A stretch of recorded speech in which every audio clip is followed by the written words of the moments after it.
it's like I'm gonna spit some real shit for y'all right now. It's like, look, like when you grow up in the trenches, it's like society treats you different, man. Like, look at you different. It's like, man, you coming from where we from, man. We rolling up, come with it.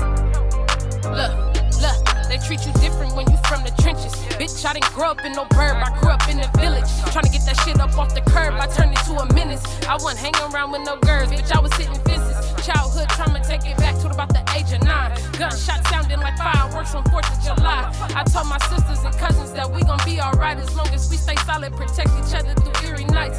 Childhood trauma, my mama, she worked a 9 to 5. Still managed to come home and feed us when it was dinner time. Still managed to curve on the visas up in the winter time. So back to school, we was popping like the beginning times. I won't let this childhood. Man, that's Mac, Deja Lewis. If you heard that intro, everybody asked me whose music is that. It's the homegirl Mac. She's out of, where's she out of? I think she's out of Oakland or Sacramento. She's up in the Bay killing them, though, I'm telling you that. But anyway, welcome to the Keilah and Skipp show. Thank you all for being here. I don't even know why I'm talking. This is the Keilah show. But, you know, I'll do the intro because I don't know the guest today. My name is Skipp Townsend, and before I get started, I always give honor and praise to God. I always say, man, I'm so grateful to be alive. Thank you, God. I always give a shout out to Sister Heron. She had me doing Gang Talk Radio in 2009, and, you know, I was the younger member, and now I got Keilah, and she's the younger member. So thank you, Sister Heron, for giving us this platform and bringing us to where we are today. So without further ado, I'm going to bring in my co-host. My co-host, she's the dog whisperer. She know how to make your puppy not boo-boo on the carpet. Wow. Keilah, won't you... Thank you for such a beautiful introduction, Yes, Skip. That was just... tears in my eyes. It's amazing. I have two very special young men here with me today. I'm super honored to have them here. Josh Ham, right, Ham? Got you. And Anthony Okray of the Healing Circle Los Angeles, which is an amazing nonprofit. I'll let you guys talk about it, but we'll start with Josh introducing yourself. Where are you from? What you mean, where you from? Oh, my bad. Go ahead. Do your thing. Whoa. I don't know. Whoa. See, I used to do Gang Talk Radio, so don't ask my guest. Oh, that's your guest. This but is don't different, ask okay? All right. This is different. Calm down. All right, my bad. Okay. Josh. I'm Josh Ham, and I'm from South Central, from here. You got a little bit of an accent. I didn't think you were from here. No, I'm from here. I mean, you know, my mom is from South America, my dad from Mobile, and then folks in the East Coast. Okay. So just being around them probably rubbed off for me, but I'm from here. Okay. Mm-hmm. AJ? And I too want to thank you all for allowing us to use this space, sharing it with us, and creating a conversation. I'm AJ, Anthony Okray, South Central Los Angeles, born and raised. The model. I need to throw that out there. Yeah. You are a photographer. Yeah. Is that how you guys met? Initially, we met at a Victoria's Secret dealer. Wait, what? Hey, look, let me explain it. Please. So I know his brother Dillard Okray went to school together. He went to school, but you know, I met Dillard, his brother, first. So I ended up seeing Dillard at Victoria's Secret like 4 years ago, and I seen him, and then I introduced, and then for some reason we just ended up clicking more than me and Dillard, and so we just from there, you know what I'm saying? So we locked in. Okay. Victoria's Secret shopping for my little sister. Yeah. Right. Okay. So. We'll keep it that way. Okay. Sister. So tell us how your relationship kind of evolved into creating a nonprofit. So initially, Josh was having he curated a space for like a photo shoot, and it was centered around Black love and unity. And I remember the people that I met there, we still are close today. And Josh is one of the people that I'm still close with. So he provided that platform and that space, and I just remember being there and the different variety of like conversations that we were talking about. And, you know, everything was centered around, like, positivity, like, optimism, or, like, Black excellence, and just creating, like, you know, generational wealth and things like that. And I was like, and me and Josh, we got together. I remember I called him afterwards, and I'm like, yo, we should do this, make this a thing, like, make this into something. And then that's when we came up with the Healing Circle. When was that? How long ago? 2018. Yeah, 2018. Yeah.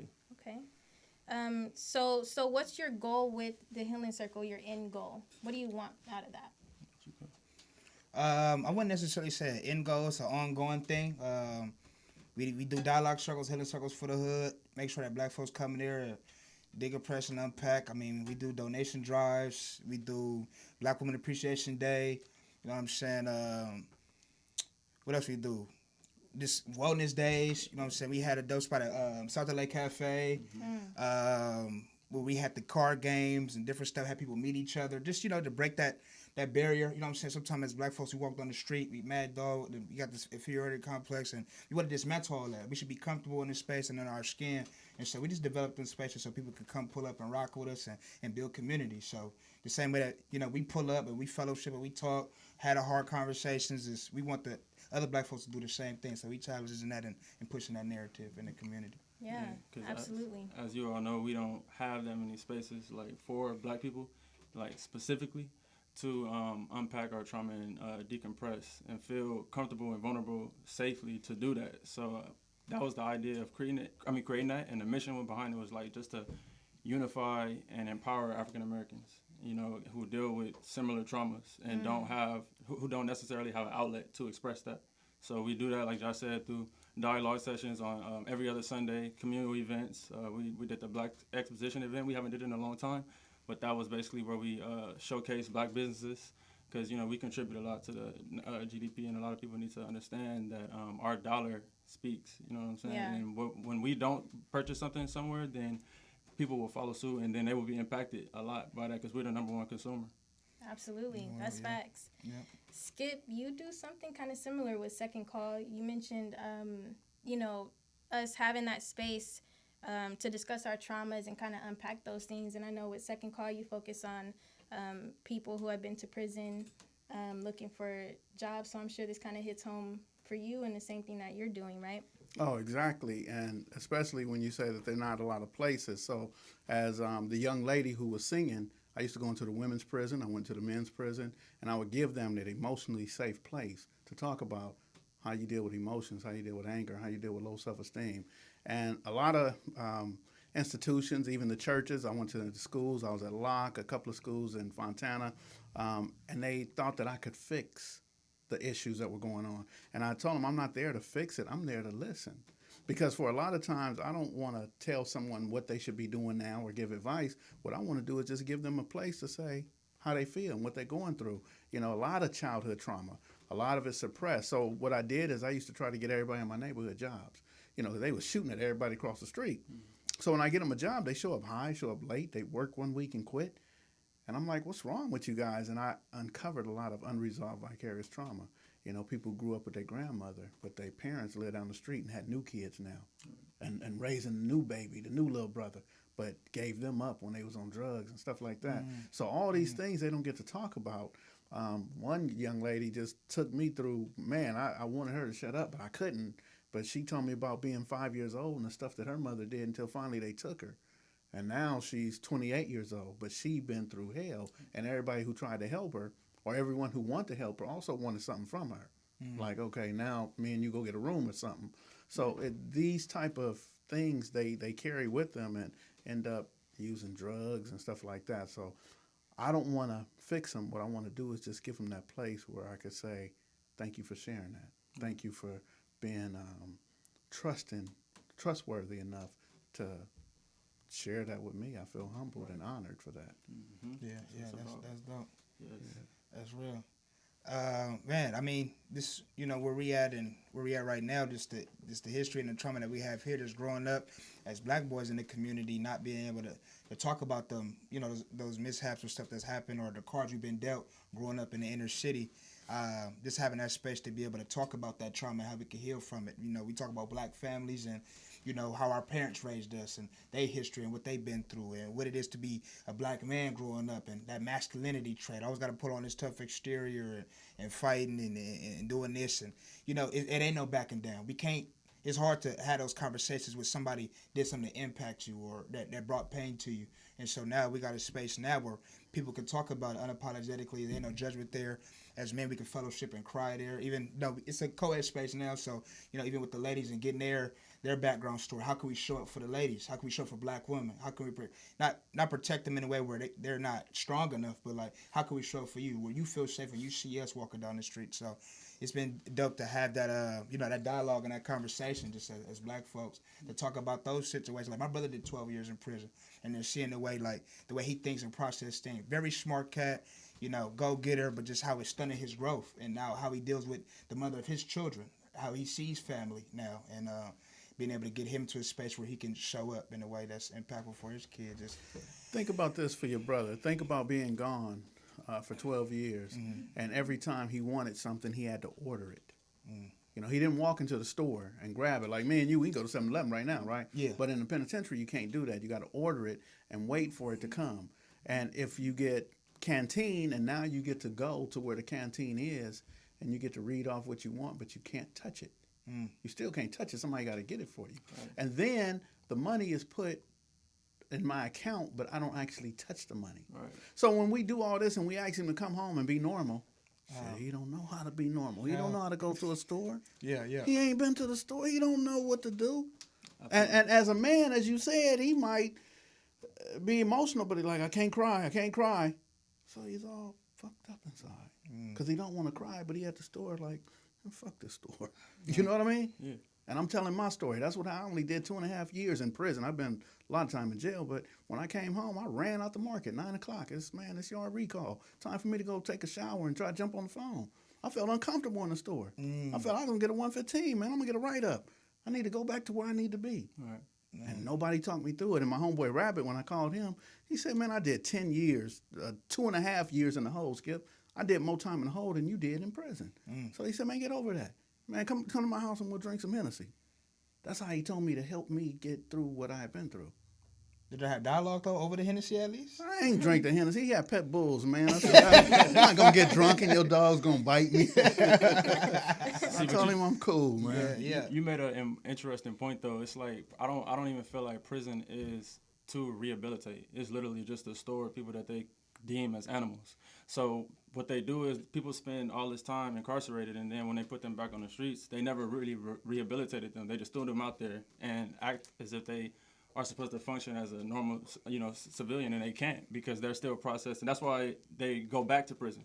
Some people, I know a lot of people who get out of prison, they're like, this ain't what I'm used to, you know what I'm saying? Or I'm accustomed to being behind bars. So they end up recommitting a crime and going back, and they feel better there, you know what I'm saying? So I think prison should do more of a job of like rehabilitating people and putting them in educational settings and like teaching them how to function as a civilian once they get out to prepare them. Yeah, I really agree with that, and I will say I went to San Quentin prison a couple of times, and it was one of the most amazing experiences I've ever had. I was terrified when I first got there. I was in college. I think I was a freshman. And I took a group of all women. I was the president of our criminal justice club studying criminal justice. And in walks this group of like 6 men who were all murderers. And I'm like, bro, what the fuck is going on? Like, how they're not handcuffed, nothing. They just free, like, you walk into San Quentin and it looks like a college campus. Like, it didn't even look like prison at first. So I'm like, what the hell kind of place is this? I had gone to Santa Rita jail and it was completely different. They saw us women and they're jumping on the bars like monkeys, like, women, it was just nuts. And you going to San Quentin, everybody just walking around, hey, how you doing? Like, the hell? These people are nice. Like, so they walk in and all these young men had these stories that make you just want to cry instantly. And it was all rooted in the same thing, which is just not having access to anything. Right. No type of resources. Is poverty, essentially. Drew them into doing shit that they weren't supposed to do, and then they get caught up doing stuff that they're not supposed to do. Like, one of them, I think he was burglarizing homes because he ain't had nothing. So he breaking into other people's homes, and he did the wrong thing. I think, I don't want to get it wrong, but, I think he ended up killing someone. Mm-hmm. And another young man was just with a group of people, and he was just there, and they killed someone, but he got life. He didn't even pull the trigger. Damn. They got a guy. Exactly. There's a guy in there. His name is Wall Street. in there since he was 17. I want to say he's probably in his late 30s now. Same circumstance, wrong place, wrong time. And he's pretty famous now. He's into stocks and investing. And the Wall Street Trapper? That's right. maybe, I don't know. I never heard Trapper at the end of his name. I mean, that's the guy. I mean, his name is Wall Street, and he got out of prison. And he spent a lot of time, and now he does the crypto He's thing. still in, though. Oh, Yeah, wrong I don't guy. think he's getting out. Wrong Wrong guy. This is Wall Street, too. Okay, well, you know what? He's doing amazing things in prison, teaching them. He has his own class. They've given him his own class because he's so intelligent. He's done TED Talks. Don't know how he did that. But, you know, they let him out to do stuff like that. And so I just wanted to say that San Quentin is... obviously I'm not inside, right? I've never been there. I never would be. It's all men. But it seems like, you know, they're really providing those type of opportunities, and that's what we need. But Absolutely. it's like at one point too, are we able to have empathy and understand that so many of these young men are not monsters? Right. Like, I wrote a paper on this. Like, these are not monsters, which is what we think. What I thought when I first walked into that room and they first walked into that room, like, these are horrible people. Like, no, they're really not. So I'm wondering, like, damn, are we able, as our criminal justice system, which I already know the answer, will we ever be able to have empathy and, you know, prevent this or let them, let them out? You feel me? Like, it's a mistake. You know, it just sucks thinking about that, that these men are in there forever for You know, simple mistakes. some of the individuals that I've come to know are actually very intelligent. And I was listening to the radio today. The lady who was with Charles Manson, I'm forgetting her name right now, but they declined her parole, and she's been in there since the 60s. And she has 2 master's degrees. And, you know, when I was working inside CIW, I met with her maybe 2 or 3 times, and, you know, she was telling me how proud she was of what I was doing. I'm like, well, I'm proud of what you're doing. And they won't let her go. It's like for political reasons. But I know a guy who killed everybody in the house. And there was another guy who wasn't in the house, and he was looking for him. So when he ended up going to jail for the murder, he admitted, I did the murder, whatever. But the other guy, he said he wasn't there. If he'd have been there, I'd have killed him too. Well, my friend, the guy I know, has been home now for about 4 or 5 years. And the guy, he told him, he had nothing to do with it. He's still in prison. So, you know, it's like, he didn't do it, but they keeping him, and they told this guy that I know, hey, man, when you get out, you can't have no contact with him. Another guy, famous guy, come up from around the corner. They said he did the 54th Street Massacre. This is back in the 80s, early 80s. Everybody at the party got shot and died. And they took 3 people to jail. So the guy I know, give a shout out to the homie Ace, he said, Skip, the dude who got convicted the same time I did, so Ace he's in death row. He's probably at Quentin or wherever they keep him. But he said the other guy did 25 years and just got released. He said, I don't know that dude. How can you say we co-conspired to do a murder, got in the car together and did a murder? He said, I ain't never met that guy. So Ace Capone is saying, Skip, I didn't do this. This ain't me. You know, but when he first went to jail, you know, chest out like, yeah, I kill people, this and that.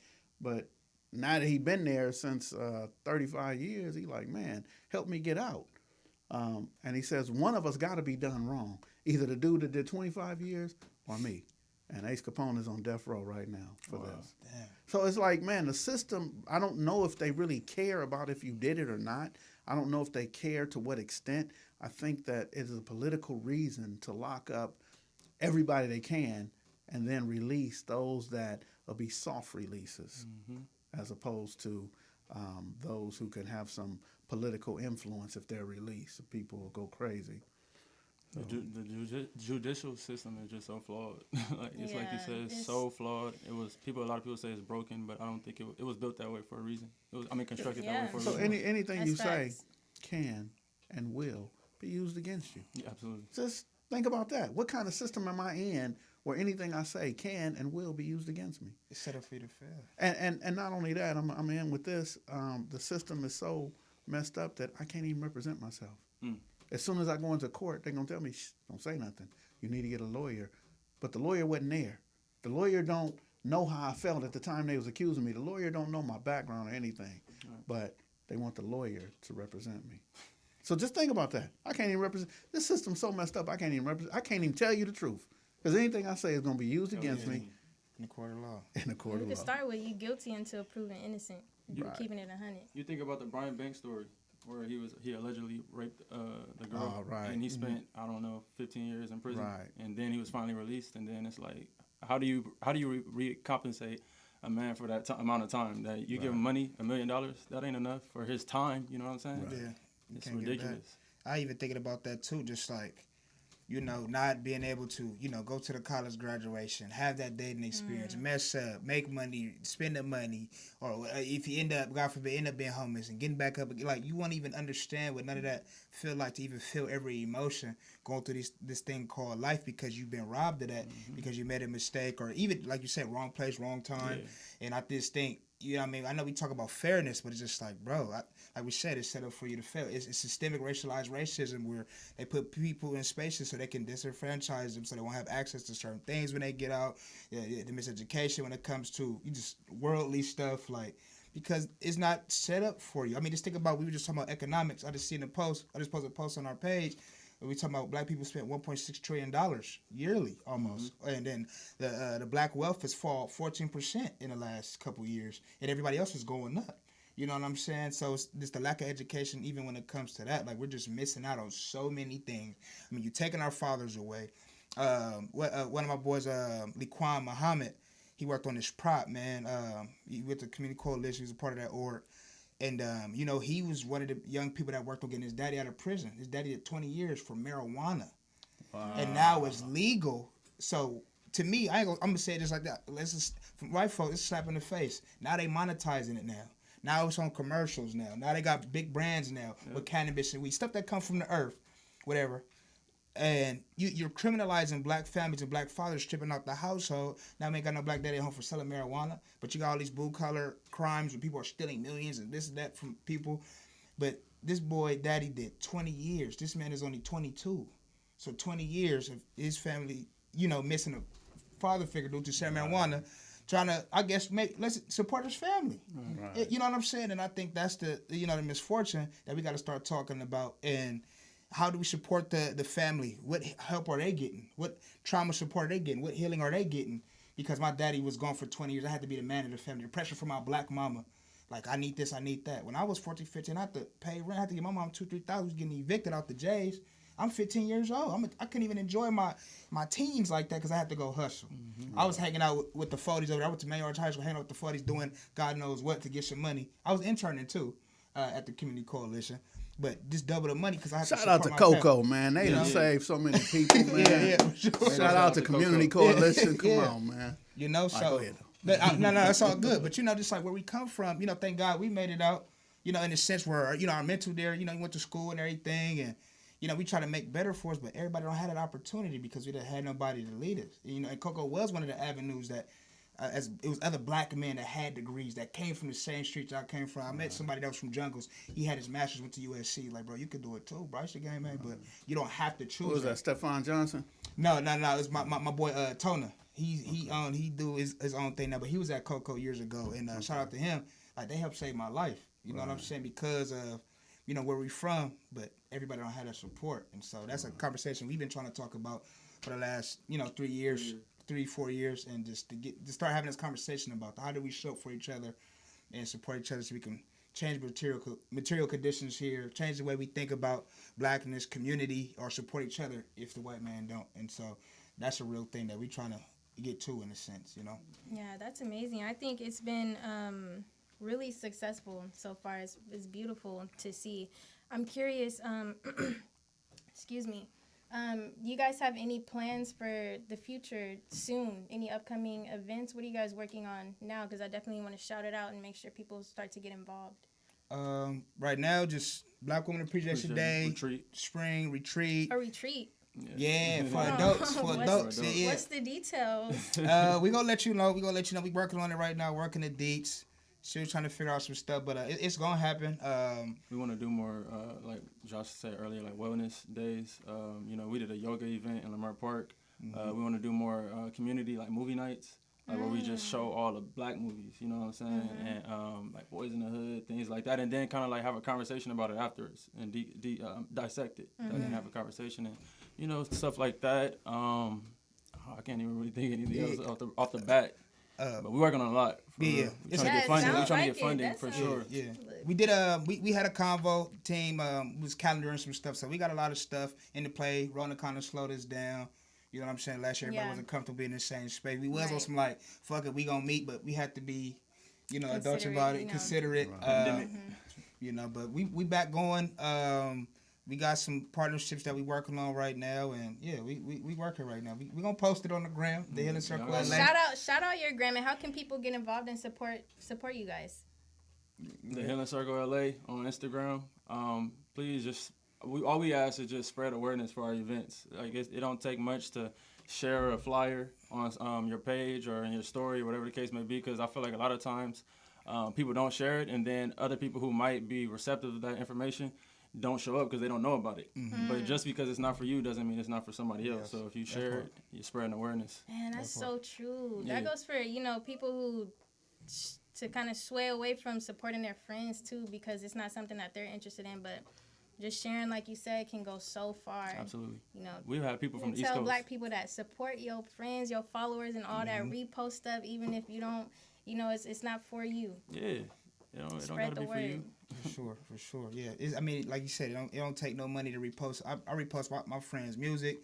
It's modeling stuff, whatever it is. It's like, man, post that or put it in the story. I know people don't want to mess with the integrity of their page, but put it on the story real quick, man. Get them, get 500, 600 views. Post it for your folks, man. I mean, it ain't taking no money out your pocket. They print money every day.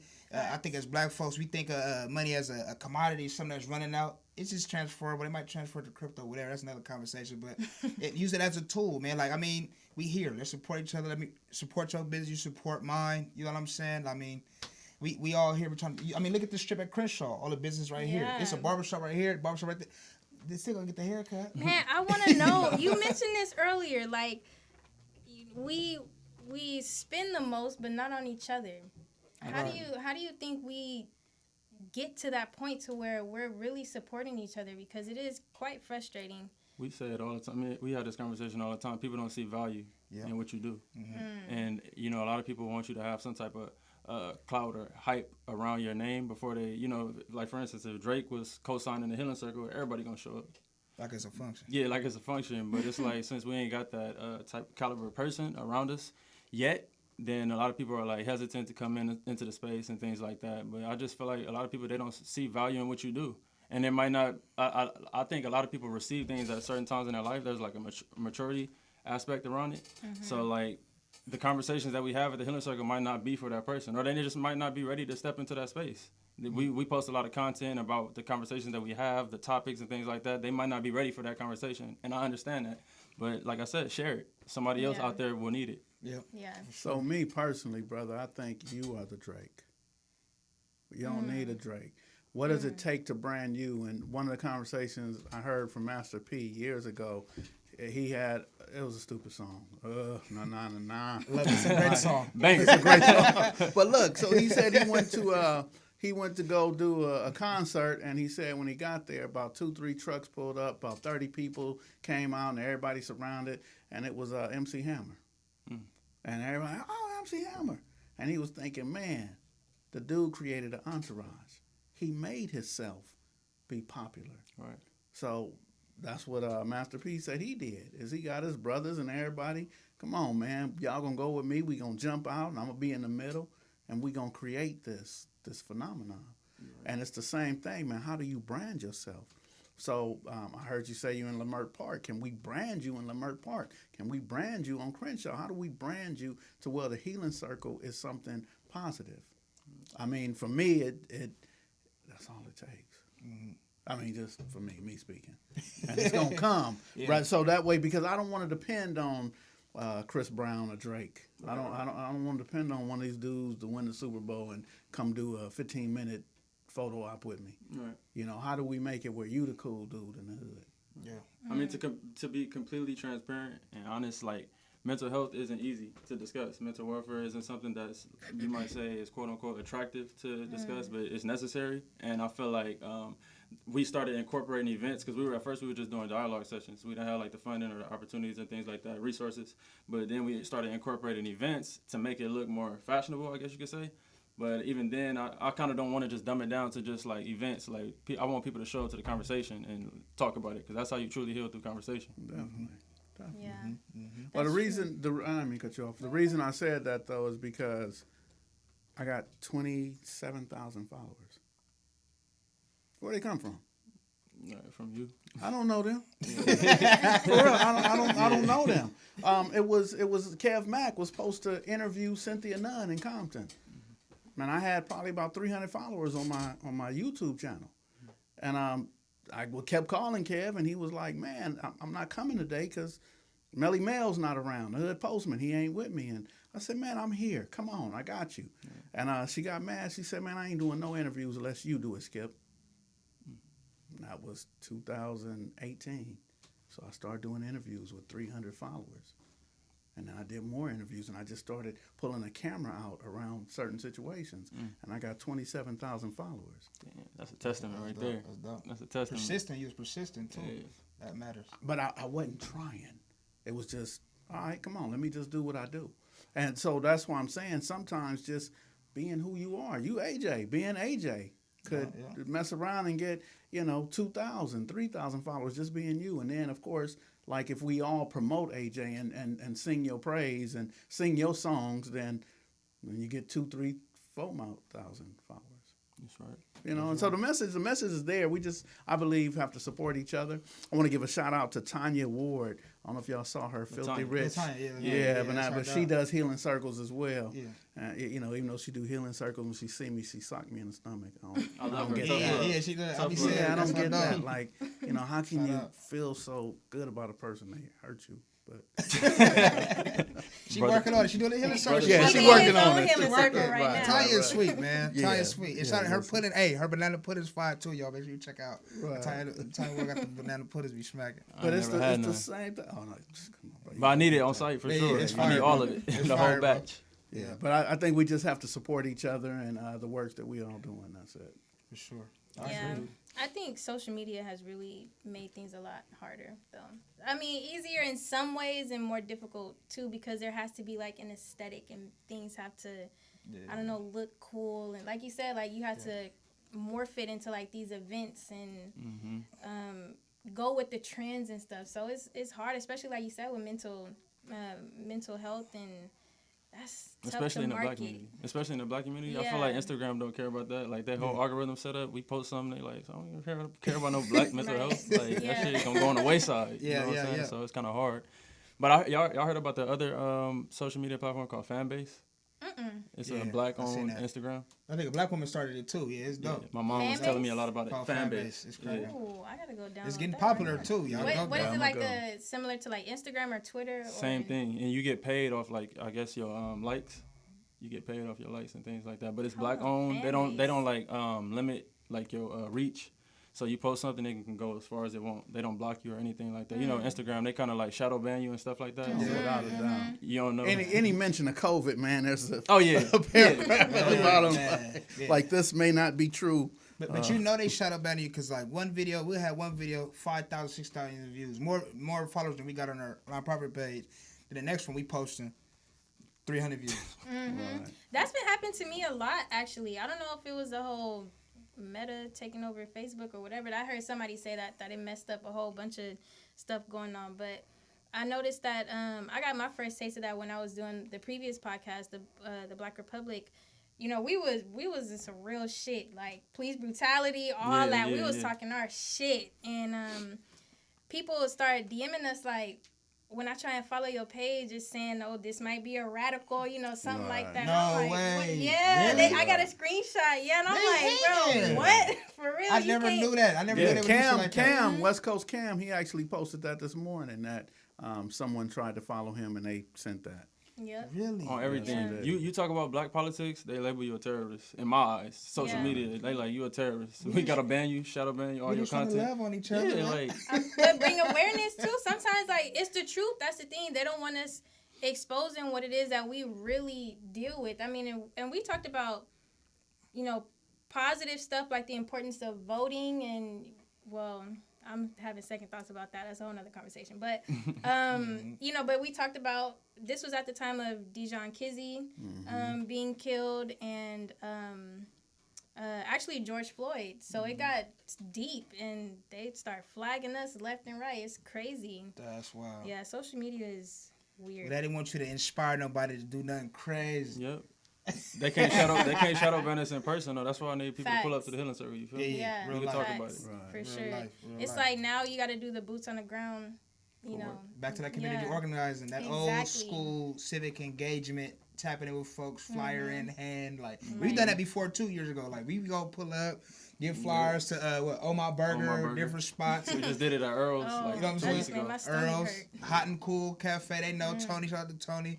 Like they let us do a circle there. Like you know what I'm saying. Like we pull up. We go pull up. Yeah. You go see us. You have to, period. Those are 2 young niggas that be doing their thing. They be doing their thing.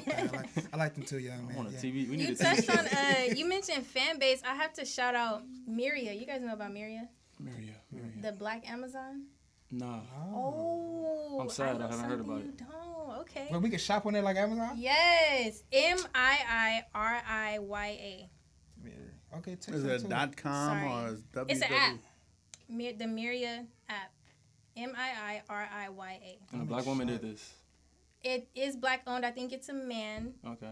I don't know 100%. Hopefully but he marries a black woman. Yeah. I wouldn't be Facts. surprised. Ooh, here Let's go talk about- another let's talk conversation. about Hold that. on, let's talk talk about about it that. because we got time. Hold on, but let me finish.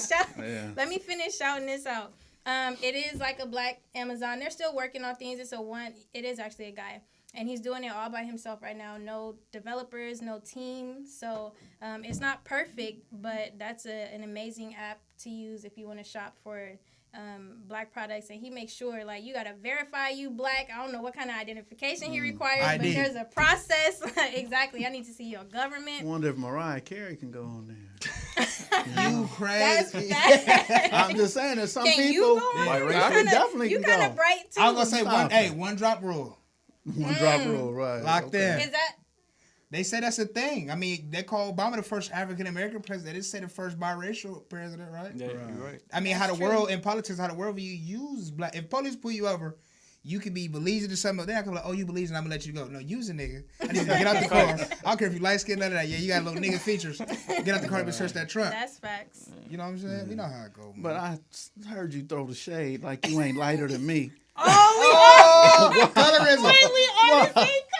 All this Wow. complexion stuff. Wait. Right. Complexion Yeah, look at nonsense. that. Damn. Oh yeah, Look at yeah. that. You busting it down. That's yeah. Yeah. You look- I'm a little bit light. Not a little bit. We all Yeah. black. yeah. Right, we yeah, all I black. mean, yeah. Black and fine, period. I can tell by the way you act. You one of us. Characteristic. Hell yeah. Okay, now you opened up a can of worms. Well, That black man. dating black women. man, this man, we talk about that all the time. Ooh, AJ's shaking his head. No, I advocate for my black women. I want a black queen beside Right. me. What we Good. talking about? What we talking about? Yeah. But Hey, so listen, because of my age, I had to warn y'all though. The black woman, they hit in the head with skillets. They get mad at night and they take the fork and they burn it and put it in your arm. That's a broad generalization. I'm saying, That's a very broad generalization. Or maybe I'm just talking about me. Maybe that's what maybe they the do. women trauma- that that's you a trauma dealing with, That's the right. women that he Right. done Yeah. dealt with. Yeah. Yeah. But I don't want to be in a relationship with somebody who want to fight more than me. All right. You know what I mean? So I'm just saying, I personally love black women. I've been married twice to black women. Yeah, but no, I cross the street when I see them coming right now. Dang. Sometimes Gotta heal, I gotta heal. Man, I need a healing circle, See? bro. Come on, This come But on. at least you Exactly. can admit that. You And he don't know, but this is exactly why I brought y'all over here. Because he got some traumas. That's I was messed gonna get a up. dog. Look, Have him train him. I'm not helping you with that. I'm gonna make sure Smokey don't help you with that either. I think what makes us patient is we educate ourselves on just like the black family and learning about Willie Lynch and all this stuff and how it impacts the black, the patriarchy that's been induced into the black family and all that. It's a lot of learning we got to do as black folk. When it comes to courting a woman, how we think about blackness and black folks and masculinity, how you view a black man. You know, we got the social media, we got the, not to blame them, but we got the, the music industry, the city girls, all that. I need a nigga with the bag. Just kind of giving off this masculine energy, and it's like, okay, we love women that's bosses that's doing their thing, but how do you stay in your femininity and still be a wife and a supporter and love and be nurturing too? And then how can we show up in a way for a black woman that we love and nurturing, and we're learning their love language as well to make sure that we show up for this black woman as well too. You know what I'm saying? Like, and having that conversation. And then if it is the hitting over the skillet, if it is the you yelling, or how you be boisterous, you yelling and being combative, where did that stem from? Why do black women do that? Where is that pain coming from? Because a lot of black women do that. My mom used to yell and raise her voice. I'd be like, and I was a kid like, Mom, what are you yelling at me for? I'm finna wash the dishes right now. Right. But you gotta, when I heard my mom's history and her childhood and where she's come from, that's where it comes to, oh, okay. Then but then you gotta draw that line too. Do I want to be in a relationship and help this woman heal? Do I want to go through this for the next 5-10 years? Or, so it's that conversation too. Because like, I don't want to feel like I'm training somebody or I got to love on them because they've been cheated on and been hit. And I don't want to. I'm good. Yeah. In a sense, you know what I'm saying? I said I got it all figured out. But yeah, it takes a lot to. Sorry, I didn't mean to cut you off. Nah, do you? But to have to teach someone how to love properly. But I think that's a goal of mine with the nonprofit that I'm developing, is like starting at a young age teaching emotional intelligence. And I know you guys had a dialogue about that. Emotional intelligence. It's so important just to understand, first of all, what it is that you're feeling, being able to identify that and break it down and think about why.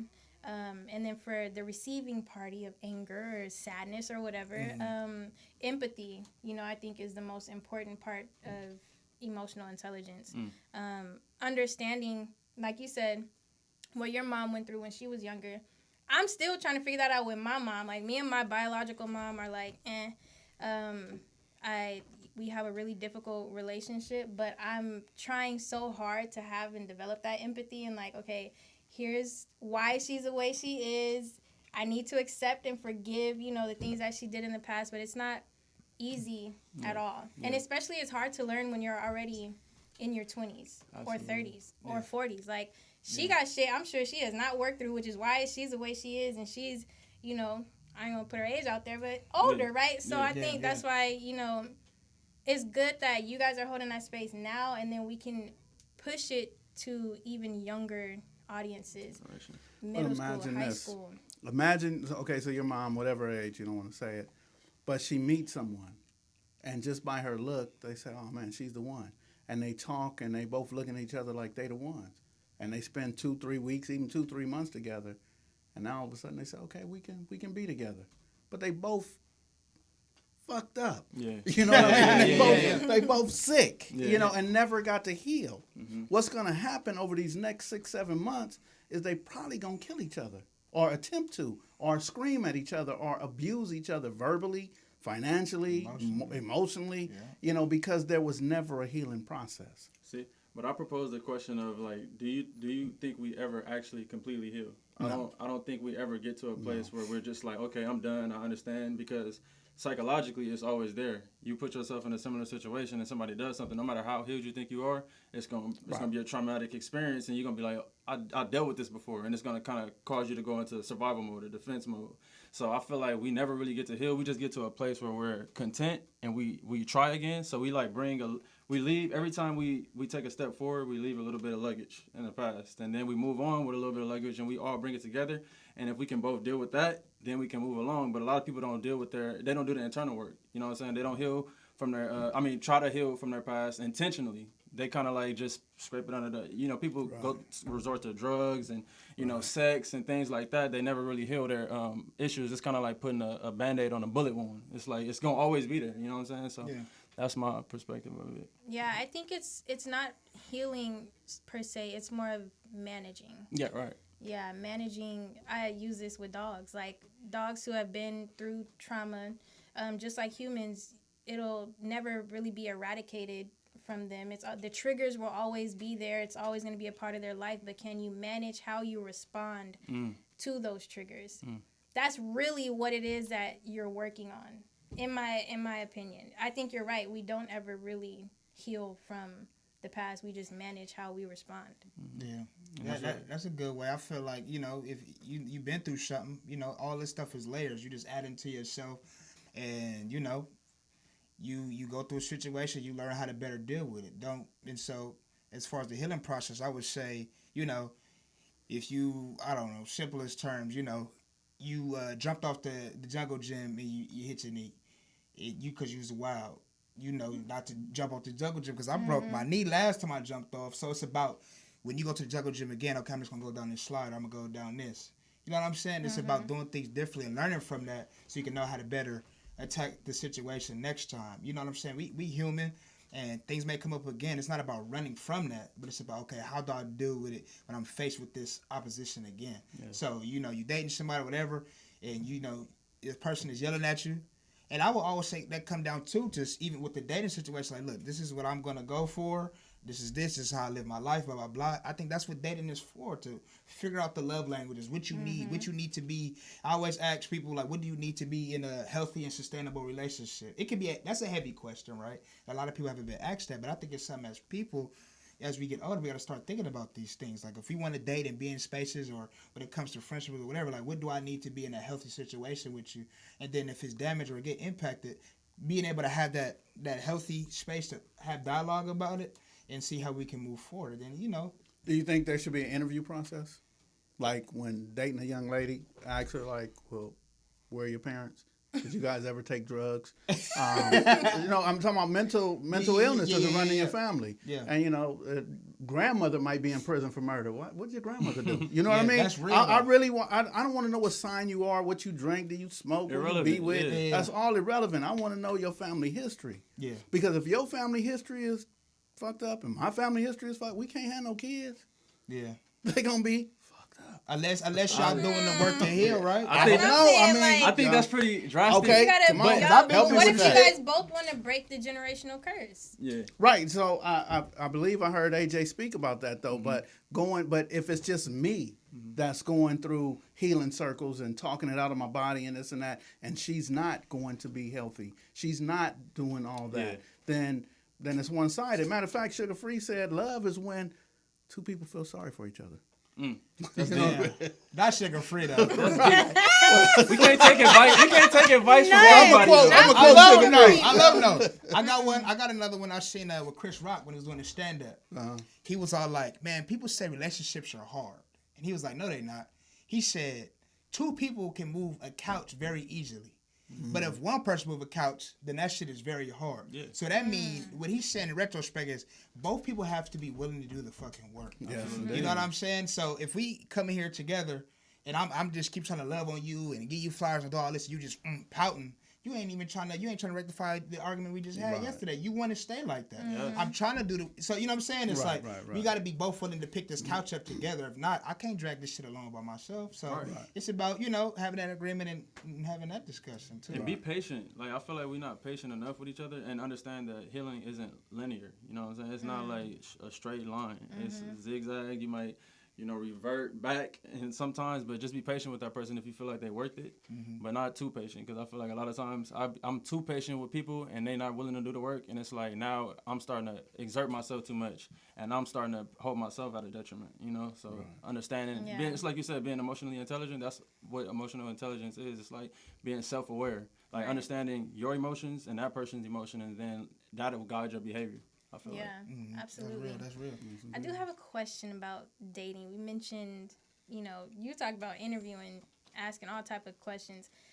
Red flags. That's a thing now. Red flags. I'll be saying that a lot. That's popping, that phrase right now. So I feel that I'm guilty of this. Like, one red flag, done. And they say, you know, don't ignore red flags, right? But are we too quick to shut someone down because of a red flag? Does it depend on the red flag? What do you think? I saw this post once. It's just a funny like little statement, but it was like, you let somebody slide and the motherfuckers start snowboarding, they start skiing, they start taking advantage. So I think they out there having fun with it, you know. But I feel like depending on what the red flag is, like if it's something that's super traumatic to you, because you know, I got cheated on in my past. So somebody can like do something similar or like be flirting with somebody and I'm automatically snapped. Like, no, I'm not dealing with this. I dealt with this in the past and I tried to overcome it. I can't. And that's that. You have the right to do that. You have the right to step away or remove yourself from a situation that's traumatic. But I feel like if it's something like trivial or something that you can like deal with, then put up with it. Like, that red flag stuff is BS. Like, Yeah. As a man, do you like? I was just gonna say, have you ever gone to the railroad tracks and the arms come down and the light blink and make noise? Did you go out on the track? absolutely not. Because that was a red flag that said, "Man, back your ass up." Right. Yeah. You understand? So when I see red flags, I'm just like you. When the red flags come, I'm not going to ignore. And here's the thing. I got to feel it in my stomach. Like how you say you've been cheated on. I got to feel it. Like if I could feel it, nah, I can't get past this. Yeah, exactly. If it creates the butterflies or the adrenaline rush and that type of thing, man, I don't need that. Man, Something's Yeah. going on. your body is not gonna lie to you. Right. That's Your facts. body God never gave lie us to that you. superpower, bro. Yeah. Give us that That's superpower facts. for sure. Feeling Can energy, feel it. you know when shit's not right. Right. But I was, I was gonna ask. Everybody probably gives off a red flag, big or small. As a man, do you prefer like a woman tells you right off the bat, you did this, I don't like that, like in the early dating phase, like that was a red flag, let me just tell you this is how I feel about it, or not really, like that's weird to you? No, I need to be held accountable for my actions. Whatever I did that was not right or not necessarily right that you didn't approve of, let me know and we can have that conversation. Because if you just, I find a lot of people now are passive aggressive. So you'll do something and they'll like take a mental note. People keep score these days. They keep a score of all the things you do until they reach their breaking point and they just like explode on you. And it's like, damn, I didn't even realize I was dealing with this. Yeah. It's like you gotta be transparent and open up that platform to have that conversation. So I know like, okay, we can nip this in the bud right now and move along. A lot of people just harbor stuff. Yeah, I would say I'm guilty of like even that, just like passive aggressive, because you want to keep the peace in a sense, Right. And then I feel like even as men, you can't be too emotional and express your stuff. Even in a relationship, it's like, okay, now you just being like you acting like me. It's like, nah, bro, I'm just trying to tell you this was impacting me. I don't like it, and then I don't have to be irate and yelling to express how I feel. I feel like I can talk like this to you. Hey, this really impacted me. I don't like that. That made me uncomfortable. And especially if you want to see a future in any avenue or aspect of your life, friendship, relationships, whatever, with your family, with your mama, like, hey, look, mom, like, you was doing that really upsetted me yesterday. And they should be able to and have dialogue about that. But see, that all comes into the emotional intelligence part. If you're not cognitive to know that, okay, this impacted me, I want to have a discussion because I value you and this is hurting me. And if you continue to do it, then I will step away. But if not, you know what I'm saying? Like, you got to be able to have that. You can't just... If it ain't something that's really impacting you, that's going to impact your livelihood, the way you live in or whatever, I would say. Because I think everything is not a red flag. I think it's just things like... Absolutely. People just kind of have characteristics, things that they do or whatever. Like, he may snorkel when he laugh. That may annoy you. Like, red flag, I don't like that. Or, you know what I'm saying? Like, for example, maybe he never been taught to open the door for you. You know, like chivalry maybe wasn't a thing in his family, but he still, he still paid for the meal. He still call you beautiful. He still, he's a protector, but he just never learned that piece. Is that a red flag for you, or is that something maybe you can educate him on or teach him? Like, I would like if you would do that. And that's what I was reading this book called The 5 Love Languages. Yeah. You got to be able to talk about that shit. But hey, I would like this, and then you keep that. That's when you kind of make the notes and you do this thing by practice. I learned it was like a marriage and counseling therapist or whatever, and it talks about like. Asking people like, what do you need? Or what would you like? You want me to cook more? Would you like your feet rubbed? Or what is this? And then, and I guess the relationship was kind of going bad because it kind of got conditioned to like, I go to work, you go to work, pick up the kids. It get boring after 10, 15 years, right? And so I think some people forget to date in their marriages, right? And that's what I've been learning, that people forget to date. Just because you got the ring on the finger, don't stop what you doing now. And I even hear that too from the women's perspective is, once they get that, they do everything they do to get that ring. But when they get the ring, I'm wifey. I can do what I... No. That's so disheartening to me. I'm done with that. It's like, not to interject, Josh, but it's like when you... Because my thing is, I'm one of them people when I'm in a relationship, I want to keep courting you. You know what I'm saying? I want to keep making you fall in love with me. It's like, I don't think we fall in love one time. But like, you get around these people and they feel like they just got you. Like, they ain't got to work as hard when they feel like they got you in their possession. And it's like, damn, like, I still deserve to be worked for whether you got me or not. So that's why I feel like a lot of men these days kind of treat women the way they do. They kind of like, be iffy about them or 1 foot in the door, 1 foot out. Because it's like, I want to let you know that I can do this when I want to, or I can be somewhere else. Yeah. But like, I know I've dealt with that a lot of times. It's like women think they got me and they stop showing up for practice. You know what I'm saying? Like, Are we practicing to go to what the league, the Drew League, or are we trying to go to the Lakers? Right, Are we trying to go? like- Like, what are we practicing for? And I had conversations too with homegirls or even women out there. They're like, bro, like you talking about being a wife, but what are the things that characteristics of being a wife is? You know what I'm saying? You're trying to go to the league. You got to go in like Kobe every day. He's in there putting up shots. putting up shots by himself. He even told Shaq, you could have been one of the greatest players, but you never came to practice, or you came late to practice, or whatever. And it's like Kobe was there, and he was already great. He's already getting the contracts. He already had the money. But that's I'm showing up. Yeah. And even in a relationship, how are you showing up? Right. And we're not talking that we got to figure it out. It's just Absolutely. man, literature, talking to older couples that's been married 60 years, that's black. And they just like, man, I smack my wife butt still, even though she's 70. I still flirt with her. I still bring her flowers, and I still plan trips or take her to the park and walk. That shit, why do we lose that? And I think we now in our generation, we doing it for the social media shit, how it look. We see Moneybag Yo and this girl bought her an acre and all that. We don't have that money, number one.